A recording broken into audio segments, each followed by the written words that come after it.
Jungle.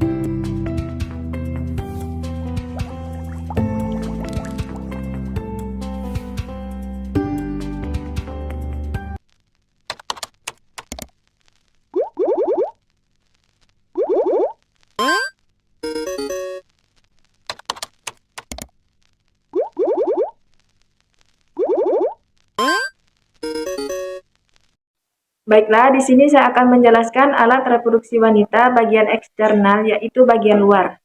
Yang pertama itu ada manus pubis, yaitu lipatan lembut jaringan lemak di atas pubis, melindungi tulang panggul dan organ reproduksi internal. Yang kedua itu ada labia mayora. Labia mayora itu lipatan kulit di luar vulva yang melindungi vagina dan klitoris. Yang ketiga itu ada labia minora, yaitu lipatan kulit yang lebih kecil di dalam labia mayora, membantu melindungi klitoris, uretra, dan vagina. Dan yang keempat itu ada klitoris, yaitu titik sensitif yang memiliki banyak ujung saraf dan berperan dalam sebagai sensasi seksual. Yang kelima itu ada uretra, yaitu saluran yang menghubungkan antara kandung kemih ke luar tubuh, memungkinkan untuk pengeluaran urin. Yang keenam itu ada vagina, yaitu saluran erestis yang menghubungkan organ reproduksi eksternal dan internal, tempat penetrasian penis selama hubungan seksual, dan sebagai tempat keluarnya menstruasi. Dan yang ketujuh itu ada perineum, yaitu area di antara vulva dan anus yang mendukung organ reproduksi eksternal dan internal, serta berfungsi sebagai jalur persalinan selama melahirkan. Dan yang kedelapan itu ada anus, yaitu pembukaan di ujung saluran pencernaan yang memungkinkan pengeluaran kotoran tubuh. Dan yang kesembilan itu yaitu hymen, lipatan jaringan di dalam vagina yang seringkali dianggap sebagai tanda keperawanan. Anatomi sistem reproduksi internal wanita yang terdiri dari yang pertama ada vagina, yang kedua ada serviks atau leher rahim, yang ketiga ada uterus, keempat ada tuba falopi, dan yang terakhir ada ovarium. Mari kita bahas satu persatu. Nah, yang pertama di sini ada vagina. Apa itu vagina? Vagina adalah liang atau saluran yang menghubungkan vulva dengan rahim, terletak di antara saluran kemih dan anus. Di bagian ujung atasnya terletak mulut rahim atau porsio.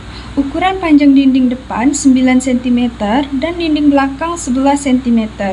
Bentuk dinding dalamnya berlipat-lipat yang disebut rugae, sedangkan di tengahnya ada bagian yang lebih keras disebut columna rugarum. Dinding vagina terdiri dari lapisan mukosa, lapisan otot, dan lapisan jaringan ikat. Berbatasan dengan serviks membentuk ruangan lengkung yang disebut porsio. Suplai darah vagina diperoleh dari arteria uterin, arteria vesicalis inferior, arteria hemoroidalis mediana, dan arteria pudendus interna. Fungsi dari vagina yang pertama sebagai saluran keluar untuk mengalirkan darah haid dan sekret dari uterus, yang kedua alat untuk senggama, dan yang ketiga sebagai jalan lahir pada waktu bersalin.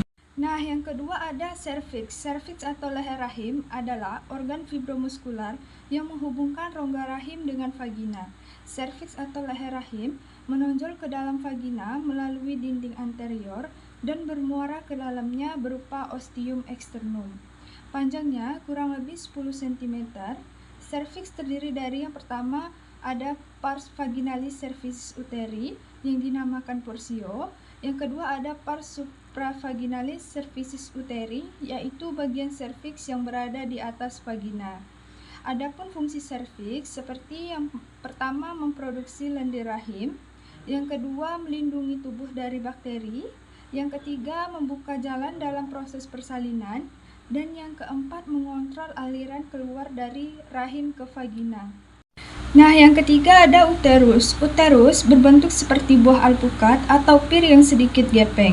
Panjangnya kurang lebih 7,5 cm, lebar kurang lebih 5 cm, dan tebal 2,5 cm.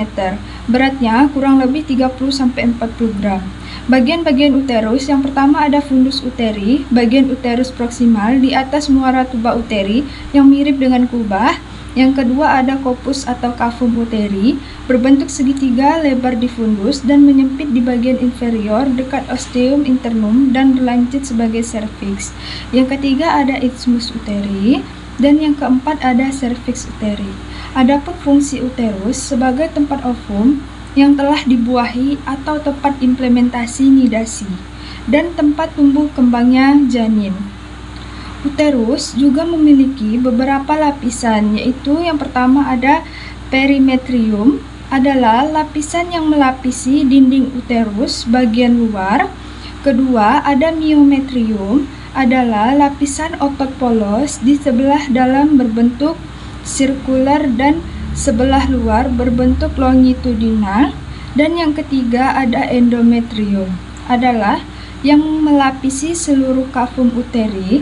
Tebalnya dipengaruhi oleh hormon ovarium atau steroid. Nah, yang keempat ada tuba Fallopi. Tuba Fallopi memiliki sepasang tuba kiri dan kanan, panjangnya kurang lebih 10 cm dan memiliki diameter 3-8 mm. Dibagi menjadi 3 bagian, yaitu yang pertama ada isthmus tubae, yaitu bagian tengah saluran telur yang sempit, terdapat sphincter uteri tuba, pengendali transfer gamet. Yang kedua ada ampula tubae, yaitu sebagai tempat terjadinya fertilisasi. Dan yang ketiga ada infundibulum tubae, yaitu ujung tuba yang terbuka ke rongga perut. Adapun fungsi tuba Fallopi, yang pertama sebagai jalan transportasi ovum, yaitu membawa ovum dari ovarium ke kafum uteri. Yang kedua, mengalirkan spermatozoa, dan yang ketiga sebagai tempat fertilisasi. Nah, yang terakhir ada ovarium. Ovarium adalah organ endokrin berbentuk oval, terletak di dalam rongga peritoneum sepasang kiri dan kanan, dilapisi mesovarium sebagai jaringan ikat dan jalan pembuluh darah dan syaraf. Ovarium terdiri dari 2 bagian. Yang pertama ada korteks atau luar, yang terdapat folikel-folikel primordial dan folikel de Graaff serta ovum. Yang kedua ada medula atau dalam, yang terdapat pembuluh darah syaraf dan pembuluh limpa. Ukuran dan bentuk ovarium tergantung umur dan stadium siklus menstruasi. Pada dewasa muda, bentuknya ovoid pipih dengan panjang kurang lebih 4 cm, lebar kurang lebih 2 cm, dan tebal kurang lebih 1 cm. Beratnya kurang lebih 7 gram. Ovarium berfungsi dalam pembentukan dan pematangan folikel menjadi ovum atau dari sel epitel geminal primordial di lapisan terluar epitel ovarium di korteks. Ovulasi atau pengeluaran ovum, sintesis dan sekresi hormon-hormon steroid atau estrogen oleh teka interna folikel, progesteron oleh corpus luteum pasca ovulasi. Masuk ke anterior view, ada sakrum. Sakrum berbentuk segitiga dan meruncing ke bawah. Sakrum terletak di antara kedua tulang pangkal paha, terdiri dari 5 ruas tulang yang berhubungan erat. Terdapat promontorium yang dapat diraba sebagai pemeriksaan dalam dan berfungsi sebagai penanda pelvimetri klinis. Kemudian pembatas antara sakrum dan ilium atau pinggul disebut sacroiliaca joint. Kemudian di bagian ilium dinamakan spina iliaca anterior superior. Kemudian di bagian isilium ada acetabulum dan obturator foramen. Di bawah sini yang berbentuk sudut itu namanya subpubic angle atau sudut kemaluan. Kemudian selanjutnya ada sacropromontory dan di bawahnya ada os cocae. Nah, os cocae ini terdiri dari 3 tulang, yaitu tulang ilium, tulang pubis, dan tulang ischium. Tulang ilium ini berfungsi untuk menahan beban dan merupakan bagian dari struktur yang memastikan tulang belakang itu tertopang saat tubuh tegak. Kemudian selanjutnya ada tulang pubis. Kemudian selanjutnya ada tulang ischium. Nah, tulang ischium ini berfungsi sangat berperan dalam proses persalinan saat kepala janin mulai bergerak dan melalui jalan lahir. Kemudian di bawahnya di sini ada symphysis pubis. Lateral view. Garis gluteal adalah 3 garis lengkung yang diuraikan dari 3 tonjolan tulang di permukaan luar ilium di daerah gluteal. Ini terdiri dari garis gluteal anterior, garis gluteal inferior, dan garis gluteal posterior. Garis gluteal anterior. Garis gluteal anterior adalah garis gluteal melengkung tengah pada tulang pinggul. Ini adalah garis terpanjang dari 3 garis gluteal, dimulai dari puncak iliaka sekitar 4 cm di belakang ekstremitas anteriornya, dan mengambil arah melengkung di bawah dan ke belakang, berakhir di bagian atas takik sciatica major. Garis gluteal inferior.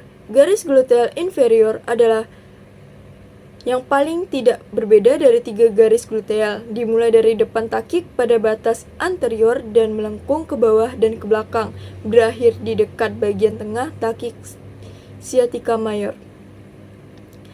Yang terakhir ada garis gluteal posterior. Garis gluteal posterior juga dikenal sebagai garis lengkung posterior yang terpendek dari 3 garis gluteal dimulai dari puncak iliaka sekitar 5 cm di depan ujung posteriornya. Awalnya ditandai dengan jelas, tetapi seiring berjalannya ke bawah ke bagian atas takik sciatica major, di mana ujungnya tanda tersebut menjadi kurang jelas dan seiring kali hilang sama sekali. Selanjutnya ada spiana iliaca superior posterior. Batas posterior ala lebih pendek dari anterior. Juga terdapat 2 tonjolan yang dipisah oleh takik, yaitu spiana iliaca superior posterior dan spina iliaca inferior posterior. Tulang belakang iliaca superior posterior berfungsi untuk pelekatan bagian miring dari ligamen sacroiliaca posterior dan multifidus. Selanjutnya ada tulang belakang iliaca inferior posterior. Adalah tonjolan tulang penting yang terletak di bagian posterior bagian iliaca tulang pinggul di bawah tulang belakang iliaca superior posterior. Area ini di bawah tulang belakang iliaca inferior posterior ditandai dengan adanya takik sciatica major. Selanjutnya ada greater sciatic notch. Adalah takik di ilium, salah satu tulang yang membentuk panggul manusia. Letaknya di antara tulang belakang iliaca inferior posterior atas dan tulang belakang ischiadica bawah. Ligamentum sacrospinosa. Mengubah takik ini menjadi lubang foramen sciatica major. Body ilium merupakan bagian dari permukaan sacropelvis untuk memberikan konteks penting untuk memperlihatkan adanya tonjolan miring yang disebut garis arcuta pada permukaan medial ilium. Bagian posterior inferior ilium terletak di belakang garis arcuta diidentifikasi sebagai permukaan sacropelvis. Selanjutnya ada ischial spine, mengacu pada penonjolan tulang tajam menonjol dari tepi posterior ischium. Ini memisahkan takik sciatic yang lebih besar di atas dari takik sciatic yang lebih kecil di bawah. Di bawah ischial spine terdapat lekukan kecil lesser sciatic notch. Pada masa sekarang dilapisi dengan tulang rawan yang permukaannya terdapat 2 atau 3 tonjolan sesuai dengan subdivisi tendon obturator internus yang mengingkarnya. Selanjutnya ada body of ischium. Adalah massa tulang padat yang terletak di bawah dan di belakang acetubulum yang ujungnya atasnya berartikulasi dengan ilium dan ramus superior pubis. Ujung bawah menebal membentuk tuberosica ischia,